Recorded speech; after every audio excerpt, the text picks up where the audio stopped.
আসসালামু আলাইকুম। সুক্রিয়া কিচেন থেকে সবাইকে স্বাগতম জানাচ্ছি। আজকে আমি খুবই হেলদি একটি সালাদ রেসিপি নিয়ে চলে এসেছি, আর এটি হচ্ছে কাঁচা ছোলার সালাদ।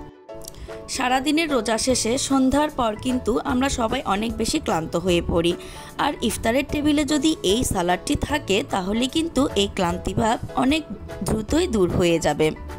এছাড়াও অনেক বেশি প্রোটিন সমৃদ্ধ এই সালাডটি যারা ডায়েট করছেন তাদের জন্য কিন্তু অনেক বেশি উপকারী। এটি তৈরি করাও কিন্তু খুবই সহজ এবং খেতেও দারুণ মজার হয়। এখন তাহলে সালাডটি প্রস্তুত করতে চলে যাই। এখানে আমি হাফ কাপ কাঁচা ছোলাকে সেহরি খাওয়ার পর পানি দিয়ে ভিজিয়ে রেখেছিলাম। এখন এগুলো ফুলে প্রায় ডাবল হয়ে গেছে। 5-6 ঘন্টা ভিজিয়ে রাখার পর এখন এগুলোকে আমি খুব ভালো করে ধুয়ে তারপর নিয়ে আসব। আজকের এই সালাদে যা যা আমি ব্যবহার করব সব কিছুকে কেটে রেডি করে নিয়ে এসেছি। এগুলো যার যার ইচ্ছে মতো কেটে নিলেই হবে, তাই আমি আর কাটাটা দেখালাম না। এখন আমি একটি পাত্রে সেই ভিজানো 1 কাপ ছোলা নিয়ে নিচ্ছি। প্রথমেই আমি একটা টমেটো কুচি দিয়ে দিচ্ছি, তারপর দিয়ে দিচ্ছি ছোট্ট এক টুকরো কুচি করা আদা, দিয়ে দিচ্ছি 2-3টা কাঁচামরিচ কুচি।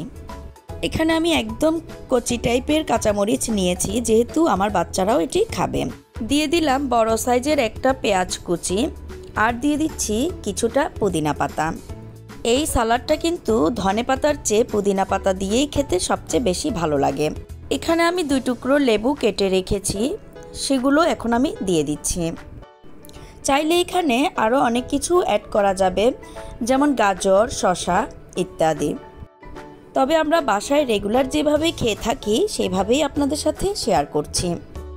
এখন স্বাদমতো লবণ অ্যাড করে দিয়ে সব কিছুকে খুব ভালোভাবে হাতের মাধ্যমে মিশিয়ে নিব। অন্যান্য যে কোনো সালাদের মতো নর্মালি মিক্স করেও কিন্তু এটি খাওয়া যাবে, তবে আমি এটাকে খুব ভালো করে হাত দিয়ে কচলিয়ে মিশিয়ে নিব। এইভাবে এই সালাডটি খেতে অনেক বেশি টেস্টি হয়, আর এই মাখানোর মধ্যেই কিন্তু এই সালাডটার টেস্ট অনেক গুণ বেড়ে যায়। তারপরেও এখানে কিন্তু ধরা বাঁধা কোনো নিয়ম নেই, যে যেভাবে ইচ্ছে সেইভাবেই খেতে পারবেন। ইফতারের টেবিলে 30 রমজানেই কিন্তু আমাদের এই সালাডটি সবার চাই। মাখানোর এই পর্যায়ে আমি 1 চা চামচ সরিষার তেল দিয়ে আবারও খুব ভালো করে মিক্স করে নিচ্ছি। সরিষার তেলের পরিবর্তে অলিভ অয়েলটাও কিন্তু ব্যবহার করা যাবে, অথবা কেউ চাইলে তেলটা একদম স্কিপও করতে পারেন। তবে আমি একটু সরিষার তেল ইউজ করি, এতে করে সরিষার তেলে যে ঝাঁঝালো একটা ভাব থাকে সেটার জন্য এটা খেতে আরও বেশি ভালো লাগে। আর এরই মধ্যে সালাডটি তৈরি করা শেষ হয়ে গেল। দেখলেন তো দেখতে কতটা ইয়াম্মি লাগছে। অনেক বেশি প্রোটিন সমৃদ্ধ এই সালাডটি ইফতারের টেবিলে রাখার অবশ্যই চেষ্টা করবেন। এছাড়াও সারাদিনের যে কোনো ক্লান্তিভাব দূর করতে এবং ক্ষয়ে যাওয়া শক্তি পুনরায় ফিরিয়ে আনতে এই সালাডটি অবশ্যই খাওয়ার চেষ্টা করবেন। তাহলে আজকের মতো এখানেই বিদায় নিচ্ছি। সবাই অনেক বেশি ভালো থাকবেন, সুস্থ থাকবেন এবং আমার জন্য দোয়া করবেন। এছাড়াও আমার চ্যানেলটি এখনও যারা সাবস্ক্রাইব করেননি তারা প্লিজ সাবস্ক্রাইব করে পাশে থাকা বেল বাটনটি অল করে দিবেন।